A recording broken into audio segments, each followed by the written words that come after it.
अगस्त्येश्वराय नमः। कालिकाम्बिकायै नमः। काली सरि ग रे ग म ग म प प म प द द प द नि नि ध नि स रे स नि स रे म नि ध ध नि म नि ध प प प प प प ध नि ध प म म प द प म ग ग म प म ग रि रे रे रे रे रे रे ग म ग रि स रे ग ग रे ग म ग म प प म प द द प द नि नि ध नि स रे स जयत्वदभ्रमभ्रमद्भुजङ्गमश्वसद्विनिर्गमत्क्रमस्फुरत्करालभालहव्यवट् धिमिद्धिमिद्धिमिद्भनन्मृदङ्गतुङ्गमङ्गलध्वनिक्रमप्रवर्तित प्रचण्ड ताण्डव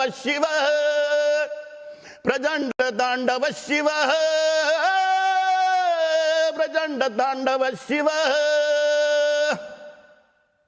निजारा धनी धनी धनी ध प प प प प प धनी ध प म म म म म म प द प म ग ग ग ग ग ग म प म ग रे रे रे रे रे रे ग म ग रे सा। तो ये जो आप हृदय से निकली हुई जब आप आवाज को सुनते हैं तो उसकी वही इंटेंसिटी आपको महसूस होती है। और निश्चित रूप से शिव तांडव स्तोत्र बड़ा हृदय की गहराइयों से कालीचरण महाराज के निकलता हुआ प्रतीत होता है। लेकिन अब उन विषयों की तरफ एक बार फिर से आता हूं। जो मर्मज्ञ हैं शास्त्रों के संदर्भ में, जिनकी जानकारी है, उनको समसामयिक विषयों पर टिप्पणी आवश्यक क्यों लगती है? आप केवल शास्त्र सम्मत व्याख्याएं, उनका प्रवचन, उनका उपदेश क्यों नहीं कर सकते? बाकी चीजों में आप टिप्पणियां क्यों करते हैं? पहली बात तो मैं पढ़ा लिखा हूं नहीं, अंगूठा छाप हूं। मैं गुरुकुल भी नहीं गया, स्कूलों में भी नहीं गया। लिटरेचर आपने पढ़ा और आप टिप्पणी करते हैं तो पता चल जाता है। आपको गांधी के बारे में कुछ नहीं मालूम है, जैसी आपकी मान्यता। तो बिल्कुल मान्यता है। अभी बीच में आप नहीं है, आइए आपके पास आ रहा हूं मैं, एक बार उनकी बातें सुन लीजिए। हालांकि जो मेरी जानकारी है, वो विद्यालय गए हैं, उन्होंने पूरी पढ़ाई की है, लेकिन वो खुद कह रहे हैं अंगूठा छाप क्यों कह रहे हैं, इस पर बाद में आऊंगा। जी क्या बोल रहा था मैं? आप कह रहे थे कि मुझे आपने पढ़ाई नहीं की, आप अंगूठा छाप हैं। तो जो मेरे गुरु ने मुझे सिखाया, महामुनि अगस्त्य जी मेरे गुरु हैं, वही पौराणिक वैदिक महामुनि जिन्होंने भगवान श्री रामचंद्र प्रभु को धनुष्य बाण दिया था रावण के वध के लिए, जिन्होंने समुद्र पी लिया था राक्षसों के संहार के लिए, वो मेरे रूम में प्रकट हो गए थे ब्रह्म मुहूर्त में। और उन्होंने ही मुझे जो व्याख्याएं दी, धर्म की जो ज्ञान दिया, वही मैं समाज में बता रहा हूँ। जो सन्यासियों का कर्तव्य होता है, सत्य परिस्थिति समाज में बताना।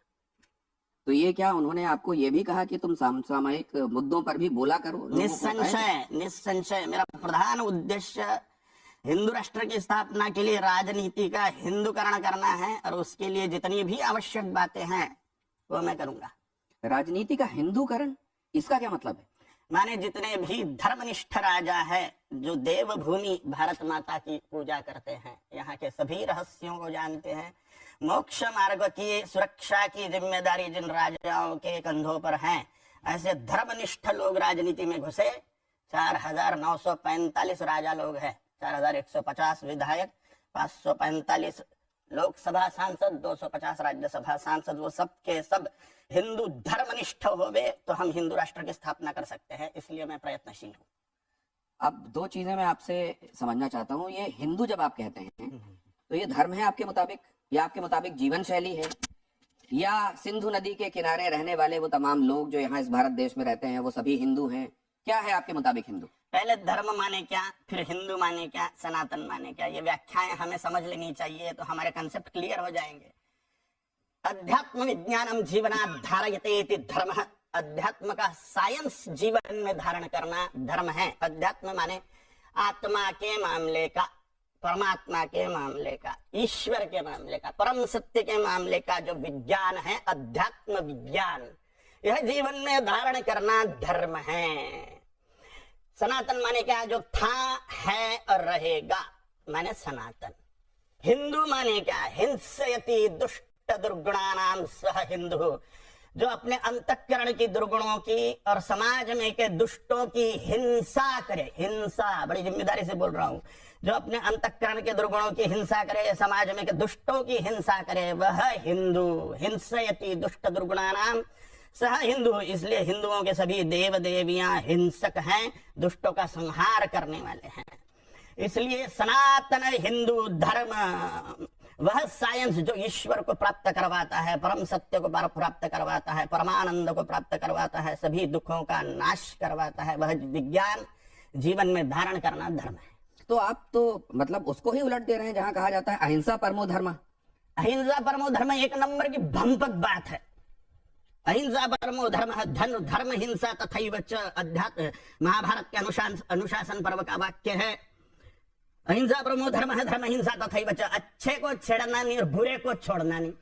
हमारी मिलिट्री वही काम कर रही है, पुलिस वही काम कर रही है। पुलिस के बाइसेप पे वो वाक्य लिखा हुआ रहता है, स्लोगन पुलिस का, सद्रक्षणाय खल निग्रहणाय, माने हम सज्जनों का रक्षण करते हैं और खलों का, दुष्टों का निग्रहण करते हैं, नाश करते हैं। यही सत्य स्वरूप में धर्म है, अपने अंतःकरण के दुर्गुणों का नाश। आप ये कह रहे हैं कि अहिंसा परमो धर्म असल में पूरी बात नहीं बता रहा है। 100% बात नहीं है अहिंसक। हम पूरी तरह से अहिंसात्मक जीवन जी नहीं सकते, देश का सत्यानाश कर देंगे आतंकवादी अगर अहिंसा की बात करने लग गए। 100% अहिंसा असंभवनीय है, इसलिए सिर्फ अहिंसा परम धर्म हो ही नहीं सकता। ईश्वर को पाने का साइंस बचाएंगे कैसे? ईश्वर को पाने का साइंस माने धर्म, इसका संरक्षण बिना हिंसा के संभव ही नहीं है।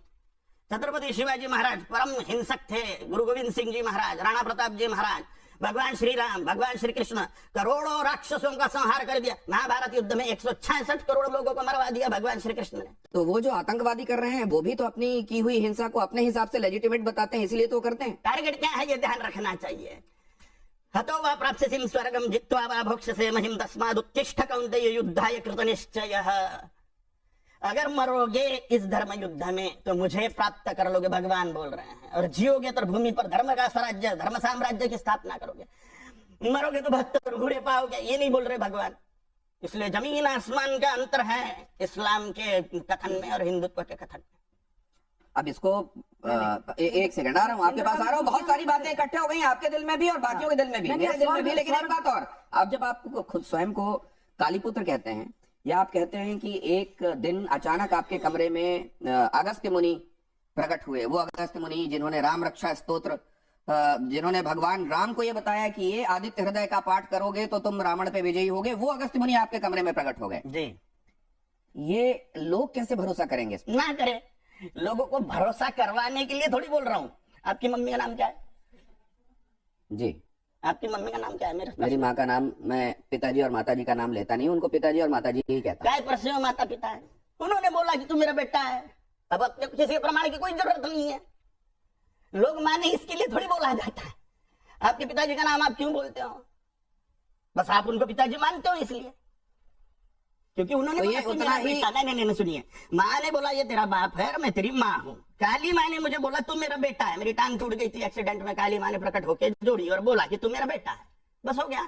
महामुनि अगस्त्य जी मेरे रूम में प्रकट हुए, उन्होंने मुझे सब कुछ दे दिया। तो अगर इसको कोई इस तरीके से व्याख्या करे कि ये उनकी अपनी मान्यता है और वो स्वयंभू तरीके से इस बात को मानते हैं। मेरे लिए मान्यता नहीं है, दूसरे ये मान सकते हैं कि मैं मानता हूँ और मुझे कोई ऑब्जेक्शन नहीं। एक राउंड बहुत सारी बातों का हुआ है कालीचरण महाराज के साथ, और इस पर अब जरा यहाँ मौजूद मेहमानों के मैं नजरिए ले लेता हूँ। अगर उनके कोई सवाल है तो वो भी ले लेंगे, लेकिन 1 मिनट का सबके पास टाइम रहेगा, इस हिसाब से प्लीज अपनी बात कहिएगा। कपिल जी पहले आपके पास।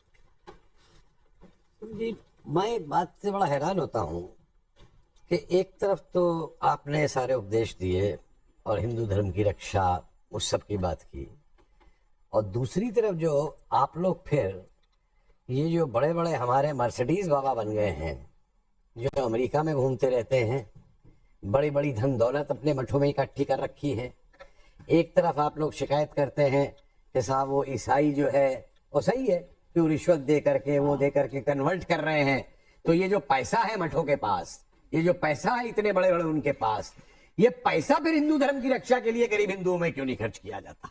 केवल ये सवाल, केवल ये कह देने से कि हिंदू धर्म की अहिंसा से अब गलत है और ये है, लेकिन जहां जरूरत है कि उनको कन्वर्ट ना कर पाए कोई भी ईसाई धर्म के अंदर, हिंदू गरीब हिंदू भी इतना सशक्त हो कि वो अपने धर्म का पालन कर सके। एक लास्ट लाइन और बता दूं, आज भी इस देश में अगर हिंदू धर्म बचा हुआ है तो बड़े महंतों की वजह से नहीं बचा हुआ, वो उस गरीब की वजह से बचा हुआ है जो गरीब रह करके भी मंदिर में जाके सबको चढ़ा। ठीक है, अब आप क्या कह रहे थे विवेक? देखिए, पहले बात आपने 72 हूरों का नाम लिया। फैशन हो गया है कि हिंदू धर्मगुरु इस्लाम और कुरान पे उंगली उठाते हैं। भाजपा का शासन है और आप लोगों को बड़ा मजा आता है सत्ताधीशों के साथ बैठने में। ये है सच्चाई। इंद्र, आपके भी धर्म में इंद्र का वर्णन है, स्वर्ग का वर्णन है, अप्सराओं का वर्णन है, उर्वशी का वर्णन है, मेनका का वर्णन है। तो सिलेक्टिव मत होइए। मैं वो नहीं तो विवेक जी, आपको कब ये कहा गया जी कि अगर आप कोई कथित रूप से अच्छा काम करते हुए देह त्यागेंगे जी तो आपको अप्सराएं भोगने के लिए मिलेंगी? ये कब कहा जाता है? तो स्वर्ग का कंसेप्ट है हिंदुइज्म में या नहीं है? नहीं, स्वर्ग का है कंसेप्ट ना, आपको ये कहा है जाता ना, है, आपको तो ये इस्लाम कहा का जाता है कि क्यों आपको उठाते हैं? 72 उरे मिलेगी। नहीं नहीं, इनको आप किसने उस चीज ऑथराइज को किया? लेकर जा रहे हैं। नहीं नहीं, सुनिए, आप उनको जस्टिफाई मत करिए। नहीं, मैं जानना चाहता हूँ। नहीं, मैं बता रहा हूँ justify- मैं करना चाहता हूँ आपके सामने। अगर एक हिंदू धर्मगुरु, आप अपने बारे में बात करिए। आपको क्या मतलब इस्लाम में कौन क्या कर रहा है? इस्लाम की वो इस बात का जवाब दे रहे थे कि नहीं, किसकी हिंसा को आप जायज कहेंगे और किसकी हिंसा को ना जायज। सुनिए, आपके इंटरैक्शन में माननीय शंकराचार्य ने कहा था योगी आदित्यनाथ को मैं सन्यासी नहीं मानता, क्योंकि एक आदमी दो पदवियों पर नहीं बैठ सकता। या तो वो सन्यासी होगा और या मुख्यमंत्री की कुर्सी पे बैठेगा। और ये अगर वायलेंस और हिंसा की आप बात कर रहे हैं, पुलिस और आर्मी की बात कर रहे हैं, यू आर नॉट ऑथोराइज्ड। आप नहीं है पुलिस में, ना आप आर्मी में है। आप मुझे बोलिए, हाँ। ना शंकराचार्य की बात करें, ना अन्य साधुओं की बात करें, आप मेरे से बात करो ना। आप वायलेंस आप मेरे प्रीच से करते बात हैं करो ना। वो आप व्यक्ति, सवाल पूछिए ना मुझसे। वो व्यक्ति गांधी से इंटेलेक्चुअल डिफरेंस अलग बात है। आप मुझसे सवाल आप उसके पूछिए, असैसिनेशन आप को मुझसे जस्टिफाई सवाल करेंगे? पूछिए, आप इधर उधर के बात नहीं, मैं तो सीधी बात कह रहा हूँ ना आपको। बोलिए, सवाल पूछिए। आपका अधिकार ही नहीं है पॉलिटिक्स में बोलने का, आप ये कैसे बोल क्योंकि आप सकते हो? वायलेंस को जस्टिफाई करते हैं। अधिकार है नहीं है आप बोलने वायलेंस का, को बोलिए तो। जस्टिफाई करते हैं सोशल मेरा लाइफ में। अधिकार है कि नहीं है ये घोषित करने वाला आप कौन होते मैं इसलिए क्योंकि मैं इस देश का नागरिक हूँ और आप इस देश में कम्युनल हार्मोनी को डिस्टर्ब कर रहे हैं। आप इस देश में कम्युनल हार्मोनी को डिस्टर्ब कर रहे हैं। वो आप कुछ भी आप माने। गांधी के असैसिनेशन को आप कुछ भी जस्टिफाई कर रहे हैं। माने। आप कुछ भी और आप माने। कह रहे हैं कि असैसिनेशन सही था। विवेक जी, मुझे धर्मगुरुओं से आपके पाखंड से विवेक जी, नहीं अच्छा। विवेक जी, हाँ, बिल्कुल बोलूंगा मैं। आप अच्छी बात करते, आप अच्छी बात करते, फालतू सड़ी हुई बात नहीं करने का। हाँ। मुद्दे की बात करो। मैं पाखंडी हूँ कि नालायक हूँ कि कमी ना हो, इससे आपको क्या लेना देना भाई? इसलिए योग्य बात करिए। आप वायलेंस को जस्टिफाई करते हैं सोशल लाइफ में। मैं उतर जाऊँ तो बहुत भारी पड़ेगा। नहीं बहुत भारी पड़ेगा। क्या भारी पड़ेगा? बहुत भारी पड़ेगा। मैं यहाँ से उठ के कुछ भी कर सकता हूँ। बदतमीजी नहीं करने का। बदतमीजी नहीं करने का। बदतमीजी नहीं करने का। एक सेकंड, ये सवाल लेफ्ट का नहीं बनता है। लेफ्ट तो सारी क्रांतियों को हिंसा से कराता है। क्या चीन की क्रांति अहिंसक थी? मैं सिर्फ क्या रूस शांति की बात कर रहा हूँ। नहीं, सुनिए, हम डेमोक्रेसी में हैं ना, नहीं, देखिए, सवाल ये है जो आपने कहा कि हिंसक और उसकी बात आप कर रहे हैं। यहाँ पे हिंदू धर्म में किसी को ये नहीं कहा जाता कि तू 4 लोगों को मार दे काफिरों को जाके तो तुझे ऊपर 72 हीरे सेवा करेंगी और जन्नत नहीं, पर ये देगी। जस्टिफाई करते हैं गोडसे को। किसी ये बात ये करते हैं ना जस्टिफाई गोडसे को। तो भी बात ही नहीं आई। गांधी के सामान्य व्यक्ति है, इसमें कोई संशय नहीं है। हमारे फिर हमारे सामान्य व्यक्ति आप आपका मानो। देखो, हमारे लिए आपकी गांधी मान्यता सम्मान आपके ये पास है, ये हमारी जो भावना है हमारे पास है। आप सब कोई, कहना है। आप भी कपिल जी और आप भी विवेक जी, जरा ये देखते हैं कि किन शब्दों में कालीचरण महाराज ने गांधी को लेकर क्या कहा था और उसके बाद इस चर्चा पर आते हैं। जरा वो प्ले कीजिए प्लीज। वो मोहनदास करमचंद गांधी ने सत्यानाश किया। उन नाथुराम गोडसे जी को नमस्कार है, मार डाला वो। अब सवाल यह है कि क्या इस देश में उन विभूतियों के संदर्भ में भी बात होगी और इस तरीके से होगी जिनके बारे में असल में माना गया कि सैक्रोसेंट है, इनको लेकर कोई रिव्यू, कोई समीक्षा की गुंजाइश नहीं बनती है? Kapil ji, review and abusing एक आर सेकंड। Different thing sir. एक सेकंड, रिव्यू शब्द Coming यूज to- करिए, coming back abusing to word use करिए। देखिए दो बात, शब्द यूज किया गया है। एक सेकंड। देखिए दो बातें। एक तो गांधी जो है वो एक प्रैक्टिसिंग पॉलिटिशियन थे। गांधी कोई भगवान नहीं थे जो उन्हें भगवान बना दो और गांधी को कोई क्रिटिसाइज नहीं कर Yes. सकता। एक मिनट, वी एग्री। अब मैं अगर गांधी के शब्द आपको एक याद दिलाता हूं, 1927 के अंदर स्वामी श्रद्धानंद का अब्दुल रशीद ने कत्ल किया था। स्वामी श्रद्धानंद चुपचाप वो शांति अहिंसक तरीके से शुद्धि आंदोलन करा रहे थे। गांधी का वो स्टेटमेंट उठा के देखिए, गांधी क्या कहते हैं। अब्दुल रशीद ने सही किया है, उसने जो भी कुछ किया है वो अपने धर्म को बचाने के लिए किया है। और आगे कहते हैं मैं उसके केस की वकालत करना चाहूंगा। पूरी हिंसा को, पूरे कत्ल को गांधी जस्टिफाई कर रहे हैं एक स्वामी के। और जो क्रांतिकारी अंग्रेजों को गोली मार देते थे उन क्रांतिकारियों की गांधी ऐसी तैसी करते थे कि हिंसा इस्तेमाल करते।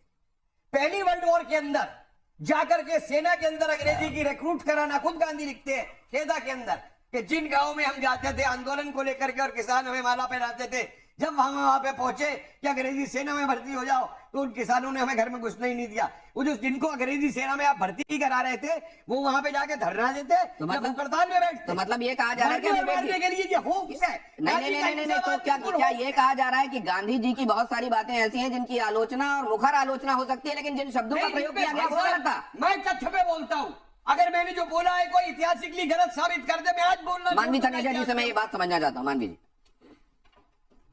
गांधी जी के संदर्भ में टिप्पणियां, क्या गांधी जी की समीक्षा ही नहीं होनी चाहिए, कोई आलोचना ही नहीं होनी चाहिए, या आलोचना हो अगर तो इन शब्दों का प्रयोग नहीं होना चाहिए? और नाथूराम गोडसे को कभी भी देश का हीरो नहीं कहा जा सकता। आप किस तरीके देखिए, बिल्कुल भी नहीं बोला जा सकता। पहली बात तो ये कि अपने आपको महाराज बोलते हैं। महाराज मुझे किसी एंगल से लगते नहीं है। आपकी जो भाषा है बहुत ही खराब है। एक महाराज की भाषा बहुत अच्छी होनी चाहिए, बहुत ठीक होनी चाहिए, ऐसी भाषा होनी चाहिए जो लोगों को सुन करके अच्छा लगे, ना कि गंदा लगे। आप गाली दे रहे हैं, महाराज होकर के गाली दे रहे हैं, और उसके बाद महात्मा गांधी जिन्होंने कुछ किया, आप वोट से कुछ बात कर रहे हैं। प्रियंका क्या कह रही है? सुनिए जरा। प्रियंका क्या कह रही है? एक second, Priyanka Let me speak, please. Let me speak. Let me also speak. एक सेकंड। गोडसे जिंदाबाद, गोडसे की विजय हो। ये एक सेकंड। नहीं हूँ, मैं कोई साधु संत नहीं हूँ, मैं महाराज नहीं, मानवी जी, आप अपनी जगह पे चलें। आप अपनी जगह पे, आप अपनी जगह पे। आपके लिए क्या होगा? गोडसे जीवित होते तो मैं उनका फॉलोअर होता। आइए मानवी जी इधर हमारे लिए आइए, इधर आइए। मैं बोलूंगा गांधी मुर्दाबाद। एक सेकंड, कपिल जी शांत हो जाइए। कपिल जी एक सेकंड शांत हो जाइए। हाँ, बिल्कुल बोल प्रियंका, सकता हूँ। क्या है गांधी? ये आई थिंक वी एक शुड सेकंड, respect. एक कपिल जी शांत। लिखा है कपिल जी शांत। उन्होंने कमीशन करवाया, आजादी नहीं करवाई। पूछिए इनसे। आजादी उनका हाथ था। अरे छोड़िए, उन्होंने कमीशन नहीं करवाया अंग्रेजों से मिल करके। बिल्कुल बारे में मुझे बैठ बताइए आप हिस्ट्री के। आप वैसे पॉलिटिकल एंगल से अरे आप छोड़िए, मुझे बताइए उस एक मिनट उस स्वदेशी वाले को माउंटबेटन भी आता पहला गवर्नर जनरल बनाने को। एक सेकंड शांत होइए प्लीज। बात ऐसे बात मत मैं उसको नहीं बचा रहा हूँ, मैंने गोडसे को नहीं बचाया है। एक सेकंड ऐसे बात मत कीजिए। मैंने गोडसे को नहीं बचाया। शांत, लेकिन गांधी भगवान नहीं है। दोनों शांत हो जाइए। प्रियंका अपनी बात कम्युनिस्ट स्टेटस दिलवाया गांधी ने। Please, please, माउंटबेटन स्वदेशी जो कपिल दिल्ली जी, करके I request you, उसे please. गवर्नर जनरल बनाया। कपिल जी प्लीज। ये थी उसका स्वदेशी बात। कपिल जी प्लीज। प्रियंका प्रूव करिए प्रियंका मुझे। प्लीज, इससे पहले कि वो फिर से शुरू हो, आप अपनी बात कहिए। मेरे पास बहुत सिंपल दो सवाल हैं। यहाँ पर हमारे शो का नाम भी धर्म संकट है। धर्म की ही बातें हम हमेशा करते हैं शो पे, और धर्म ही एक मुद्दा है जिसके ऊपर सब बात करते हैं और कुछ भी बात करते हैं। तो मेरे दो बहुत सिंपल से सवाल है। मैं भी काली माँ की साधना करती हूँ, महाराज जी भी काली माँ की साधना करते हैं, मैं भी बहुत जाने माने शोज पर काम करती हूँ एज एन एस्ट्रोलॉजर, और साधना भी करती हूँ। महाराज जी ने कहा, एक बात कहा कि माँ ने उनकी टांग टूटी तो माँ ने आके उनको उनकी टांग को जोड़ा। उन्होंने ऐसा अभी स्टेटमेंट दी। तो मेरा एक सवाल आपसे है कि क्या इतना आसान होता है कि माँ हर व्यक्ति को दर्शन देते? करोड़ों लाखों लोग हॉस्पिटल में बीमार पड़े हैं, बीमार है, बहुत दिक्कतें, बहुत परेशानियां, तो माँ ने सिर्फ आप ही को क्यों दर्शन दिए? पहला सवाल मेरा पहला सवाल, क्योंकि मैं भी साधना करती हूँ, मैंने आज तक माँ के प्रत्यक्ष सामने से कभी दर्शन किए नहीं, मैंने बस उनकी एनर्जी को महसूस किया। मैं कैसे? दूसरा सवाल मेरा ये है, क्या आपको लगता है आज रामकृष्ण परमहंस यहाँ होते तो उनसे भी लोग ये पूछ लेते कि आप काली माँ का साक्षात्कार हुआ? आप नहीं, रामकृष्ण परमहंस है। आज अगर होते तो क्या उनको भी समीक्षा कर लिया आपने? उनसे सबूत दिए कि ये वाली बात होती स्वामी विवेकानंद ने की थी समीक्षा। प्रियंका से बात कर रहा हूँ। स्वामी विवेकानंद समीक्षा की थी ना। आप किसी एनर्जी के साथ जब काम करते हैं ना, आप किसी एनर्जी के साथ, पहली बात तो काली माँ एक ऐसी एनर्जी है जिसके ऊपर पूरा ब्रह्मांड चलता है। उनके हस्बैंड जो शिव जी हैं, वो भी उनके सामने कुछ नहीं बोल सकते। तो एक ऐसी एनर्जी की साधना करना क्या एक नॉर्मल व्यक्ति के लिए आसान है? बहुत बहुत आसान होता है। और इतने सारे लोग अगर दुनिया में बीमार, लग रहे हैं बिल्कुल बिल्कुल बिल्कुल नॉर्मल व्यक्ति लग रहे हैं। देखिए मैं बिल्कुल एक वो साधक है, मैं उनकी रिस्पेक्ट करती हूँ। अच्छा, तो आप खुद को सामान्य मानती हैं? आप काली की उपासक बिल्कुल हैं? बिल्कुल सामान्य तो मानती हूँ। आप सामान्य है, वो सामान्य है, काली की पूजा कर रहे हैं ना? मेरा दूसरा सवाल रह गया इनका। मेरा दूसरा सवाल ये है कि आपकी बारी आएगी, आऊंगा ना। देखिए विवेक जी बात मान रहे हैं, कपिल जी बात मान रहे हैं, आप भी बात मानिए। हम समाज को क्या देना चाह रहे हैं ये देखिए। मैं बुरा हूँ, यही मेरा सवाल है, यही मेरा सवाल है। दूसरा सवाल मेरा यही है आपसे। सनातन का अर्थ है आप इधर आइए, कालीचरण जी आप इधर आइए। आपसे कुछ सवाल ऐसे जिसमें सोचने विचार इधर आइए, सोचने विचारने के लिए बहुत वक्त नहीं होता, उसमें यह माना जाता है कि अमूमन आपके दिल में जो होता है वो जुबान पर आ जाता है, और आप तो इस बात के लिए जाने भी जाते हैं कि आप सीधे वो बात कह देते हैं जो आपके मन में होता है। यहाँ जरा कुछ एक बातें देखिए और इनका जवाब आपको क्या लगता है जरा वो समझने की कोशिश करते हैं, उसके बाद इस चर्चा को आगे बढ़ाएंगे। बहुत जल्दी से ये गांधी के व्यक्तित्व को पूरी तरह से समझता हूं मैं, फॉलोअर था गांधी का, पहले पूरी तरह से 100% फॉलो करता था। जिस व्यक्ति ने भगवान श्री रामचंद्र जी के, भगवान श्री कृष्णचंद्र जी के फॉलोअर छत्रपति शिवाजी महाराज, गुरु गोविंद सिंह जी महाराज, राणा प्रताप जी महाराज को पथभ्रष्ट कहा, उस व्यक्ति को मैं महान कैसे बोल सकता हूं? और जिस व्यक्ति ने मारा महात्मा नाथुराम गोडसे जी, भागे नहीं वहां से। हाँ। तब की पुलिस इतनी शक्तिशाली थी नहीं कि वो ढूंढ सके एक बार भाग जाने के बाद में किसी व्यक्ति को। और नाथुराम गोडसे जी पढ़े लिखे व्यक्ति थे, पत्रकार थे, वो एक बहुत बड़े संपादक थे, भाग क्यों नहीं गए मारने के बाद में? कुछ नहीं, मेरी धारणा है, मेरे लिए सर्वोपरि है, मेरी मान्यता है, मेरा जितना भी पता है। अगली तस्वीर आपके सामने रखता हूँ, यहाँ क्या आता है? ये आपने बताया क्या इनको देश के हीरो के तौर पर आप प्रोजेक्ट मेरे लिए हीरो है, मेरे लिए हीरो है, मेरा अपना जीवन है, मेरी अपनी धारणाएं हैं, मेरा अपना व्यक्तित्व है। मैं जिसको चाहे हीरो मानूं, जिसको चाहे दुष्ट मानूं। महिषासुर को रावण को पूजने वाले भी लोग हैं, वो विद्यार्थी। लेकिन मेरी मान्यताएं जो है, मैंने जो ज्ञान मुझे प्राप्त हुआ अभ्यास के द्वारा, और इसके बाद में इनकी पुस्तकें और उसकी पुस्तकें सब पढ़ ली मैंने, तो देखा है कि तब की कंडीशन क्या थी। भले ही लोग गांधी को पूजे, किसको भी पूजे, नाथुराम गोडसे जी को, सावरकर जी को मैं पूजूंगा, तो आप इनको भी पूजेंगे? बिल्कुल निस्संशय। विनायक दामोदर सावरकर और नाथुराम गोडसे आपके लिए हीरो हैं, और महात्मा गांधी के आप फॉलोअर थे। लेकिन जब आपने महिषासुर मर्दिनी स्तोत्र में एक वाक्य आता है, धनुजनी रोषिणी दिति सुत रोषिणी दुर्मिणी दुर्मुनि रोषिणी सिंधु सुते। दुष्ट प्रकार के भी तपस्वी होते हैं, बड़ा तप करते हैं राक्षस, और बाद में दुरुपयोग करते हैं।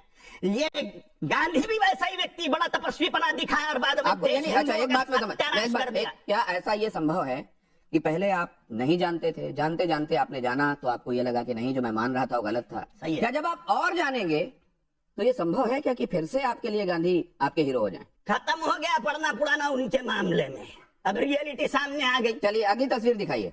वो कह रहे हैं कि अब इस मामले में और गुंजाइश नहीं है। इनके संदर्भ में आपका क्या विचार? ग्रेट व्यक्ति है।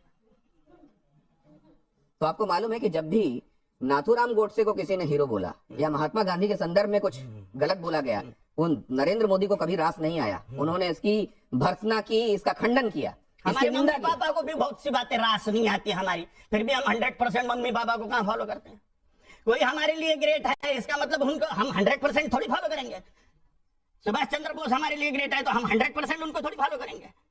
भगवान बुद्ध हमारे लिए ग्रेट है, भगवान महावीर ग्रेट है, राम जी कृष्ण जी हमारे लिए ग्रेट है, लेकिन हम 100% किसको फॉलो करते हैं? अगली तस्वीर दिखाइए। वो कह रहे हैं कि हम फॉलो तो करेंगे लेकिन उसकी एक सीमा होगी। क्या कहते हैं आप इनके संदर्भ में? ये भी महान व्यक्तित्व है।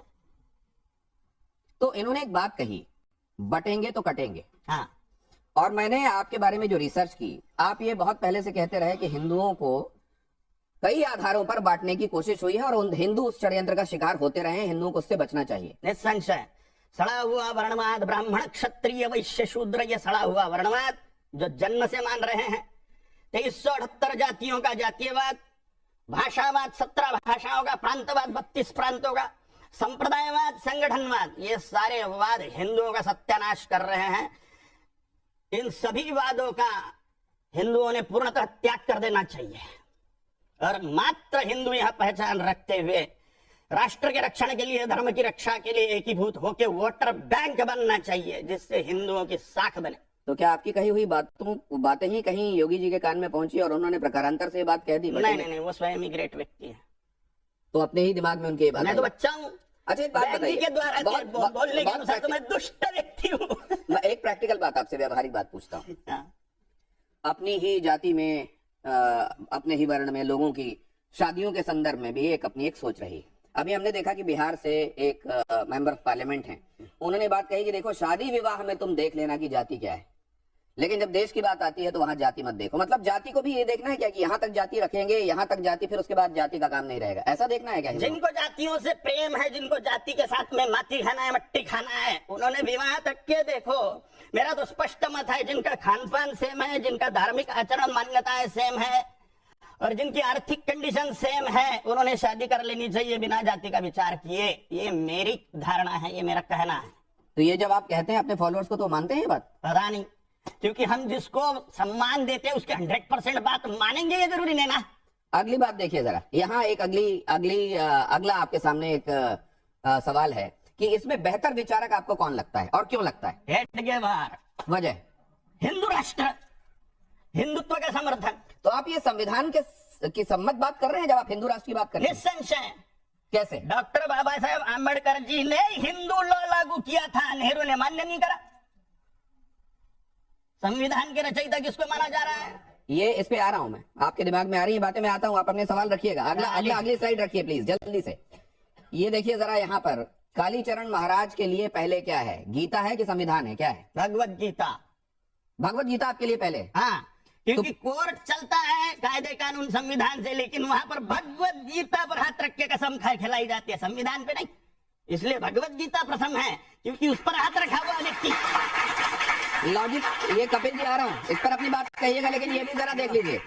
एक जब संविधान की भी शपथ लेते हैं ना, MP बनने और वो बनने के ऊपर, तो तब भी गीता पे आता है। गीता पे हाथ रखी जाती है संविधान के लिए निष्ठा बताने के लिए भी, इसलिए। अच्छा, यहाँ पर देखिए, बेहतर हिंदू राजा कौन है? पृथ्वीराज चौहान या शिवाजी महाराज? सबकी मान्यताएं हैं, मेरे लिए छत्रपति शिवाजी महाराज सर्वोपरि है। वजह क्या? क्योंकि उन्होंने कभी देश पर आए हुए, धर्म पर आए हुए शत्रु को क्षमा नहीं किया। अगली स्लाइड देखिए, इसमें आपका विवेक क्या कहता है? सबसे बड़ा हिंदुत्ववादी कौन? गोडसे जी। सिर्फ इसलिए कि उन्होंने गांधी जी पे गोली चला दी? जो मार वही सकता है जो खुद की बलि देने को रेडी है, जो खुद को बलि दे सकता है वही जान ले सकता है सामने वाले की। जो डर के रहेगा वो सिर्फ बयानबाजी, बतियाना, बकबकी। तो विनायक दामोदर सावरकर को आप क्या? वो भी ग्रेट है, लेकिन सर्वोपरि बोला आपने, सबसे ऊपर। तीनों भी ग्रेट थे, वो अपने अपने पद्धति से कार्य किए। लेकिन मेरे आदर्श नाथुराम जी गोडसे, मेरे में इतनी डेयरिंग होती तो मैं भी 4-6 लोगों को टपका देता था, लेकिन मेरे में नहीं है उतनी डेयरिंग। तो ये आप क्या, ये जब आपको लोग सुन रहे हैं तो आप ये कह रहे हैं कि जिसमें डेयरिंग है वो ये काम कर दे? इस देश में कानून देश के लिए मारे और मरे। तो ये जो आपने कानून, संविधान, नियम, कायदे बनाए हुए हैं, ये बलि काय के लिए दी जाती? खुद की, देश के धर्म के रक्षण के लिए। कानून के हाथ सब दूर थोड़ी पहुंचते हैं। तो किसी को ये विवेक कैसे पैदा होगा? आपकी ये माने कि ये जो सोच रहा है इसकी सोच पूरे 100% सही है? धर्म ज्ञान से विवेक उत्पन्न होगा। भगवत गीता पढ़े, खूब अच्छी तरह से समझे। सुखदखे समय कृत्वाला भाला भौजया जयो ततो युद्धाय युद्धस्व नैवं पापम वाप्स्यसि। धर्म रक्षा के लिए, राष्ट्र रक्षा के लिए युद्ध करे, खुद मारे और मरे। अगला, एक सेकंड, अगला। अगर आपको आज क्या संसद में AK-47 दे दी जाए, 1000, 5000, 10,000, क्या आप यहाँ से हिंदुओं को AK-47 लेकर के बांग्लादेश में लीड करेंगे हिंदुओं को बचाने के लिए? निस्संशय। नहीं तो करिए, क्यों नहीं करता? कौन दे रहा है AK-47? क्यों नहीं? खाली याद गाड़ी देगी हिंदुओं को पैसे होना है बांग्लादेश के। बात करना, बात करिए ना, अच्छा करिए ना। अरे वो बेचारे उनको रोटी पानी तक नहीं कोई दे पाया। ये रैपिड फायर देख लीजिए। क्या धर्म संसद में हेट स्पीच जायज है? कई बार हम देखते हैं कि साधु संत, उनके मुंह से, मुखार बिंदों से जो निकलता है वो हेट स्पीच की संज्ञा दी जाती है उसको। इसको आप जायज मानते हैं? ना जायज? बिल्कुल नहीं। क्यों जायज माने? सत्य बताना अगर हेट स्पीच है तो ये बोलने वाले ही गलत है हेट स्पीच है करके। सच बताना अगर हेट स्पीच है तो बोलने वाले ही गलत है। तो कई बार उस तरफ से जो आवाजें आती हैं वो भी कहते हैं कि हम जो कह रहे हैं वो सच कह रहे हैं, आप हेट स्पीच कैसे, भड़काऊ कैसे कह रहे हैं? उन पर कहां से ऑब्जेक्शन हो रहा है? उन पर क्या कायदे कानून हो रहा है? उन पर कौन सी कार्रवाई हो रही है? कार्रवाई तो हिंदुओं पे हो रही है, हिंदुओं की तरफ से बोलने वाले पर कार्रवाई हो रही है। अगली स्लाइड देखिए जरा, इसमें आप क्या कहते हैं? ये सवाल कहता है कि दोनों धर्म संसद में कितना अंतर है? स्वामी विवेकानंद 1893 शिकागो अमेरिका, और कालीचरण महाराज जिसमें थे रायपुर छत्तीसगढ़, इन दोनों में क्या अंतर है और कौन श्रेष्ठ है? विवेकानंद ही श्रेष्ठ है, इसमें कोई संशय नहीं है। मैं कहा किधर का कौन? मैं तो बुरा आदमी हूं बहन जी के हिसाब से, झूठा हूं। विवेकानंद जी तो ग्रेट है बहन जी, आपके हिसाब से विवेकानंद ग्रेट है कि नहीं है? विवेकानंद ग्रेट है कि नहीं? असल में तो वो यहाँ पे होती अगर उनकी राय ले रहा होता मैं धर्म संकट में। यहाँ पर अगली स्लाइड दिखाइए। सनातन धर्म की रक्षा किससे? संत से, सरकार से, संविधान। किससे सनातन धर्म की रक्षा संभव है? संत करेंगे तो सरकार, करेंगे तो संविधान। सरकार करेगा धर्म की रक्षा। सरकार माने कौन? राजाओं का समूह। 4945 राजा, 4150 विधायक, 545 लोकसभा सांसद, 250 राज्यसभा सांसद। तो ये जो विचार हैं वो विचार आपके सामने आ गए। अब जरा एक बार क्विकली मैं मेहमानों के पास, और अगर आपके पास कोई सवाल है, सवाल किससे है? हाँ। और सवाल आपका क्या है अपने दिमाग में तैयार रखिएगा, आपके पास आने वाला। भगवत गीता पे बात करूंगा। आपने भगवत गीता की प्रशंसा करी, आपने बोला कि साहब भगवत गीता सर्वोपरि है आपके हिसाब से। भगवत गीता में 2 कॉन्सेप्ट पे मैं आपसे डिस्कशन करूंगा। पहला, उसमें वर्ण व्यवस्था को जस्टिफाई किया गया है, और आप झूठी बात नहीं है, मुझे मत सिखाइए, प्रमाण देंगे। हाँ सुनिए आप पहले, उस पर वर्ण व्यवस्था जस्टिफाइड है, चारों वर्णों का वर्णन है, ये पहली चीज। दूसरी चीज, भगवत गीता के अंदर ये भी लिखा हुआ है, एक जाति की औरत अगर दूसरी जाति के में शादियां शुरू कर देगी तो वर्ण संकट उत्पन्न होगा। Bhagavad Gita inter caste marriage के खिलाफ है, और आप जो कह रहे हैं वो अलग है, प्रोग्रेसिव कह रहे थे आप। जहां तक शादी का सवाल है उसमें मैं आपसे सहमत हूं। अब आप कैसे कह सकते हैं कि आप इसको जस्टिफाई कर रहे हैं भगवत गीता को? वो श्लोक आप बोलोगे? श्लोक मुझे मत सिखाइए, श्लोक बोलने से नहीं सर। अगर आप कोई प्रश्न पूछते हैं, मैं 21 टीकाएं पढ़ चुका हूँ भगवत गीता की, सुन लीजिए, श्लोक मत सुनाइए, जवाब सुन लीजिए, जवाब सुन लीजिए। चातुर्वर्ण्यं मया सृष्टं गुणकर्म विभागशः तस्य कर्तारमपि मां विद्य कर्तारम् अव्ययम्। ये वो श्लोक है। चारों वर्णों की रचना मैंने गुण और कर्मों से करी हुई है, जन्म से नहीं। कोई ब्राह्मण क्षत्रिय वैश्य शूद्र जन्म से नहीं होता। और इंटरकास्ट मैरिज पे क्या बोलेंगे?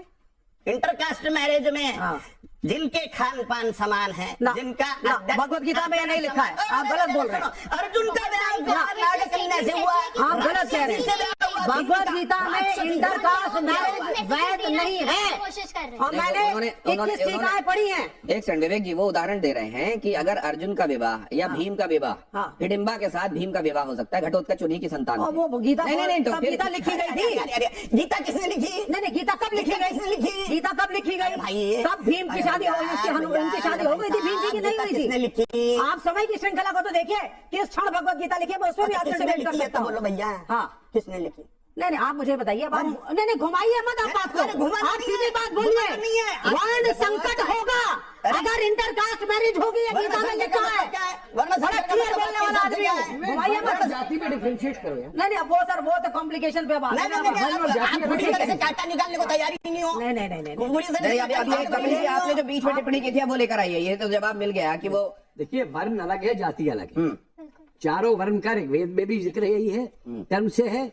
आप इसका यक्ष का संवाद देख लीजिए यम के साथ, वहां भी वही, सॉरी यक्ष और अर्जुन भीम युधिष्ठिर संवाद देख लीजिए। और किसी भी समय पे जो ये 4 वर्ण बने थे, इन वर्णों को कार्य के हिसाब से बदला जा सकता था, कोई कुछ भी कर सकता था। उसके बाद दूसरी स्थिति आई जब ये हुआ कि जिसके यहाँ पैदा हो गए कहलाओगे वही, लेकिन वर्ण बदल सकते, काम बदल सकते हो। ये तीसरी स्थिति जो आई कि जिसके यहाँ पैदा हो गई और वही कहलवाओगे, इसने उस व्यवस्था का सत्यानाश कर दिया पूरा का पूरा, जो असली वर्ण व्यवस्था थी। एक बात लेकिन और आज हम सुनिए, जाति और उसको जो हम करते हैं, जाति कास्टा इज रेशियल। रेशियल का जाति से कोई मतलब नहीं है, जो अंग्रेजों ने ट्रांसलेशन किया। और एक चीज और मैं बता दूं आपको, 1871 की सेंसस में हमारे बहुत से ऐसे व्यावसायिक संप्रदाय थे, कुम्हार, लोहार, बढ़ई, तेली, जिनको कभी लो कास्ट नहीं कहा गया था, जिनको अंग्रेजों ने पहली बार 1871 की सेंसस के अंदर लो कास्ट कह करके लिखा। वहां पे अंग्रेजों ने सिखाया था सर, विद ड्यू रिस्पेक्ट, कि गांव के अंदर इस आदमी को पानी हम अपने घर में नहीं पिलाएंगे, खाट पे नहीं बैठने देंगे। मैं आ रहा हूँ, सब एक बड़ी लंबी बहस हो जाएगी और विषयांतर हो जाएगा। कोई ये बता दे कपिल जी, फिर मध्यकालीन के अंदर का क्यों नहीं जरा लिखा जाता? देखिए यहाँ मध्यकालीन के अंदर पर ये जो ऑडियंस है कालीचरण महाराज के लिए, इनके पास क्या सवाल है? मेरा सवाल कालीचरण जी से है। आप बोल रहे हैं कि मरो और मारो, मतलब अहिंसा, जो हिंसा है वो ठीक है, तो इस हिसाब से तो जो हम सब हैं, हम लोग कल से तलवारें लेके सड़क पे उतर जाएं कि हमें कोई उंगली भी करे तो हम उसका गला काट दें। और दूसरा मेरा है कि आपने कहा कि सरकार धर्म की रक्षा करती है, जो अभी सत्ता में सरकार है वो बोल रही है बटोगे तो कटोगे, और वो स्पेसिफाई नहीं कर रहा है कि कौन बटेगा तो कौन कटेगा। तो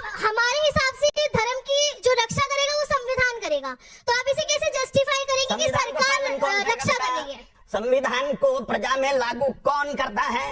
राजा। संविधान कायदे कानून का लागू करना किसके हाथ में है? राजा के हाथ में है। कोई कानून बना दिया, उसको सख्ती से लागू कौन करवाएगा? राजा का आदेश। इसलिए संविधान की रक्षा भी राजा करेगा, धर्म की रक्षा भी राजा ही करेगा, राष्ट्र की रक्षा भी राजा करेगा। वहां कश्मीर में एक लड़की पर बलात्कार कर दिया, वहां पुलिस भी थी और सेना भी थी, लेकिन ऑर्डर नहीं थे राजा के उनको खत्म करो करके सामने वालों को। अगर ऑर्डर होते तो किसी महिला की प्रतिष्ठा खराब नहीं होती थी, किसी लड़की की प्रतिष्ठा असुरक्षित नहीं होती थी। राजा का अगर सख्त ऑर्डर है, शूट एट साइट, वहीं पे मार डालो जो अत्याचारी है। ये भी मैं आपसे जानना चाहता हूं कि बॉलीवुड के बारे में भी आपने कई बार कहा कि वो लोग इंसाफ नहीं कर रहे हैं।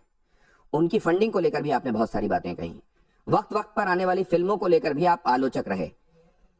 क्या धारणा है आपकी बॉलीवुड के बारे में? जब भी ये जो बड़ा क्षेत्र है समाज पर, जिसका बहुत बड़ा प्रभाव है, ये फिल्म सिटी, ये पूरी तरह से हिंदू धर्म विरोधी है, इसमें कोई संशय नहीं है। जो मुंबई की फिल्म सिटी है, क्या बोलते हैं उसको? बॉलीवुड क्या बोलते हैं? बॉलीवुड, हाँ, बॉलीवुड बोलते हैं उसको। बॉलीवुड नाम की तो कोई चीज ही नहीं है, कोई रजिस्टर्ड जो समझते हैं वो शब्द ही वापरेंगे। तो मैं एक बात ये समझना चाहता हूँ, जैसे उन्होंने कुछ एक साधु संतों का जिक्र करके, जो साधु संतों के वेश में रहते थे लेकिन उनके आचरण साधु सम्मत नहीं पाए गए, उनका नाम उन्होंने लिया और पूरी बिरादरी की बात की। उसी तरीके से बॉलीवुड में कुछ एक उदाहरणों की वजह से, उदाहरणों की वजह से क्या पूरे के पूरी फ्रेटर्निटी को, बॉलीवुड को खराब? नहीं, ज्यादातर प्रमाण बॉलीवुड में हिंदुओं को राष्ट्रीय निष्ठा और धर्म के मामले में प्रोत्साहन देती है। में बांट दिया है, बॉलीवुड के टुकड़े हो गए। एक बॉलीवुड हो गया एंटरटेनमेंट इंडस्ट्री, एक बॉलीवुड हो गया पॉलिटिकल बॉलीवुड, जो बनाता है कश्मीर जैसी पिक्चर, जो बनाता है केरला स्टोरी जैसी पिक्चर, जो क्या ये बॉलीवुड और बॉलीवुड हो गया? एक सेकंड कपिल जी, आखिरी लेग पर चल रहे हैं हम। हाँ जल्दी से। अच्छा, बात आ गई आपकी, मानवी जी आपने बात कह दी, बॉलीवुड। दिक्कत आज ये हो गई है हाँ। कि पहले बॉलीवुड के अंदर जब दाऊद कंट्रोल्ड बॉलीवुड था तो आप हिंदुओं का जितना मर्जी मजाक उड़ा सकते थे, समझे? हर साधु संत को ही रेपिस्ट दिखाया जाता था भक्तों का, किसी मुल्ला मौलाना को दिखाने की हिम्मत नहीं होती थी। अरे छोड़िए,